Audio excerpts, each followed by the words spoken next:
এই তো আজ অনেকগুলো ব্যাঙ ধরলাম। এই কটা ব্যাঙেই আমার কাজ হয়ে যাবে। যাই চটপট বাজারে ব্যাঙগুলোকে বিক্রি করে আসি। ডাইনি ছিপটা গুটিয়ে ব্যাঙ ভর্তি হাঁড়িটা মাথায় তুলে নিল। হাঁড়ির ভিতর থেকে ব্যাঙগুলো ছটফট করছে আর গ্যাংর গ্যাং করে ডাকছে। ওরে তোরা একটু শান্ত হ, আর কিছুক্ষণ পরেই তোদের বাজারে বিক্রি করব, তারপর আমার কাছে পয়সা আসবে।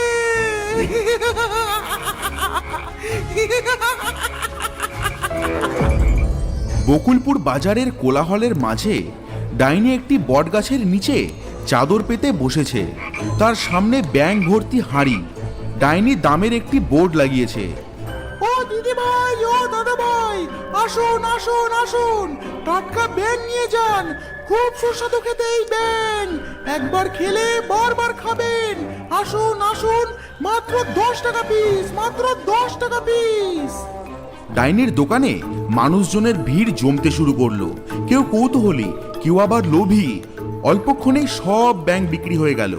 ডাইনি টাকার থলেটা ঝনঝনিয়ে নিয়ে বাড়ির পথে রওনা দিল। বাড়িতে এসে ডাইনি ঘরের ভেতরে প্রদীপের আলোয় টাকা গুনছে। 1 2 3 4 5 7 8। ওরে বাবা, আজ তো কালকের থেকেও বেশি রোজগার হয়েছে। আমার ব্যাংক ধরে লাভই হচ্ছে, কিন্তু এই কটা টাকা দিয়ে তো আর বড় লোক হওয়া যায় না। এই বলে ডাইনি কি করে বড়লোক হওয়া যায় তা ভাবতে লাগলো। কি করা যায়, কি করা যায়? একটা ভালো বুদ্ধি চাই। কিছুক্ষণ ভেবে সে বলল, হ্যাঁ, আইডিয়া! একটা হেভি বুদ্ধি মাথায় এসেছে। এই ব্যাংকগুলোকেই আমি কাজে লাগাবো।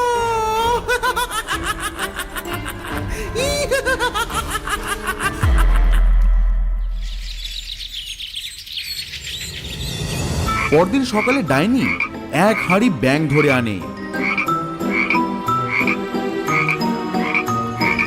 তার উপর নীল রঙের এক অদ্ভুত জাদুর তরল ঢেলে দিল, আর সঙ্গে সঙ্গে হাঁড়িটা থরথর করে কাঁপতে লাগলো। হাঁড়ি থেকে এক এক করে ব্যাঙগুলো বেরিয়ে আসছে, কিন্তু সেগুলো কোনো সাধারণ ব্যাঙ নয়। এরা মানুষের মতো দাঁড়িয়ে আছে। তারা ডাইনির সামনে প্রণাম জানালো। শোন আমার ব্যাংক সেনারা, তোদের একটা গুরুত্বপূর্ণ কাজ করতে হবে। আজ রাত হলেই তোরা পুরো গ্রামে ছড়িয়ে পড়বি। সবার বাড়ি থেকে সোনা গয়না হিরে মানিক চুরি করে এনে আমায় দিবি, বুঝতে পারলি? ডাইনি ব্যাঙেদের সবটা বুঝিয়ে দিয়ে আবার আগের মতো করে দিল। তারপর ব্যাঙেদের হাঁড়িতে নিয়ে বাজারে চলে গেল ব্যাঙ বিক্রি করতে। রোজকার মতো ডাইনি বাজারে এসে বটগাছের নিচে চাদর পেতে বসেছে। আসুন আসুন আসুন, নিয়ে যান টাটকা টাটকা ব্যাঙ। খুব সুস্বাদু খেতে এই ব্যাঙ, একবার খেলে বারবার খাবেন। আসুন আসুন, মাত্র 10 টাকা পিস, 10 টাকা পিস। এরকম অফার সারা বাজারে আর কোথাও পাবেন না। এই সুযোগে সদ্ব্যবহার করুন। আসুন, সুস্বাদু ব্যাঙ সংগ্রহ করুন। আর রোজকার মতো ডাইনির সব ব্যাঙ বিক্রি হয়ে যায়। এই দেখে ডাইনি তো খুব খুশি। এই তো আজকে রাতেই হবে আসল কাজ। আমার পরিকল্পনা সফল হবে। গ্রামবাসীরা, এবার তোদের সুখের দিন শেষ। আজকেই আমি বড়লোক হয়ে যাব।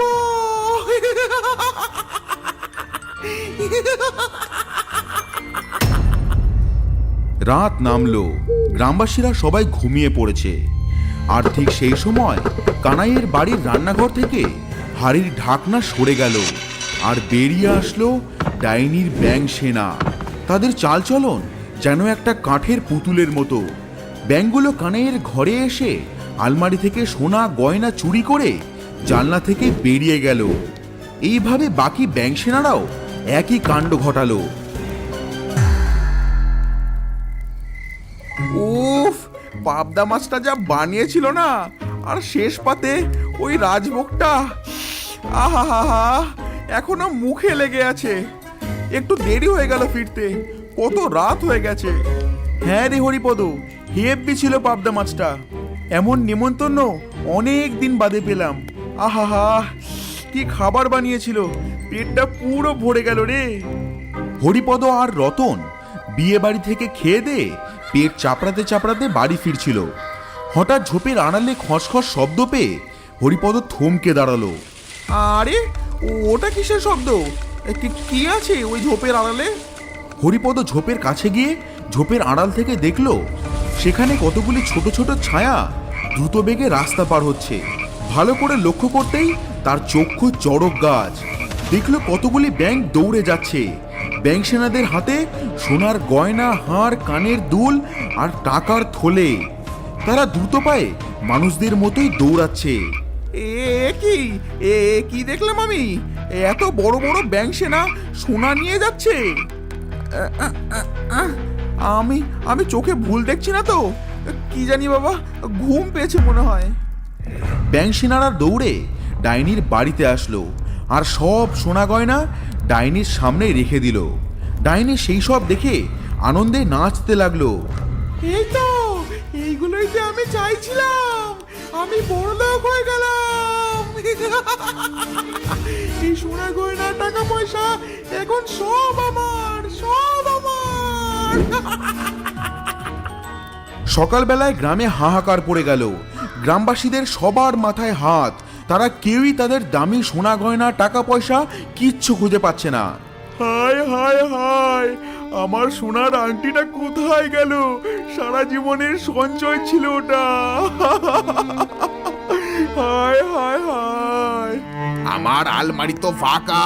হায় হায় হায়, রাতে তো কোনো মানুষ আসেনি, তবে কে নিয়ে গেল রে? হায় হায় হায়, আমার সব সোনা গয়না কোথায় গেল?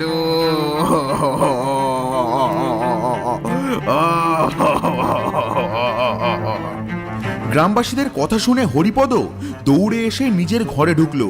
আলমারি খুলে এসে চিৎকার করে উঠল।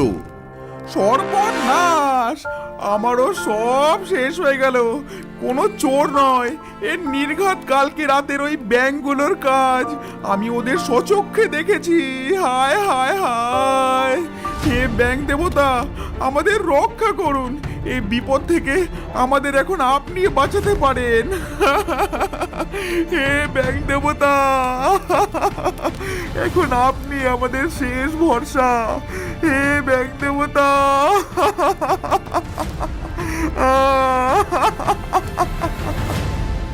আকাশে মেঘের ঘন ঘটা, বাতাস নিস্তব্ধ। হঠাৎ মন্দিরের মাঠে একটি নীল জ্যোতি ফুটে উঠল। সেই আলোর ভেতর থেকে আবির্ভূত হলেন ব্যাঙ দেবতা।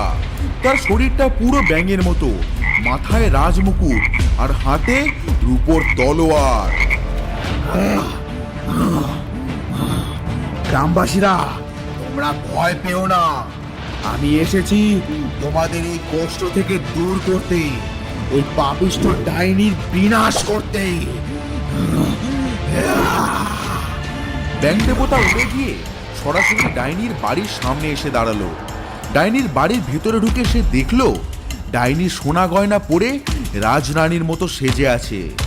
থাম ডাইনি, এসব কি পাপ কাজ করছিস তুই? নিরীহ প্রাণীদের দিয়ে তুই এসব কি পাপ কাজ করাচ্ছিস? মানুষের কষ্টের সম্পদ তুই কেড়ে নিচ্ছিস, হ্যাঁ? ওরে, তুই এসেছিস, ভালোই হয়েছে। এবার তোকেও আমি আমার জাদুর গোলাম বানাবো, তারপর তোকে দিয়েও।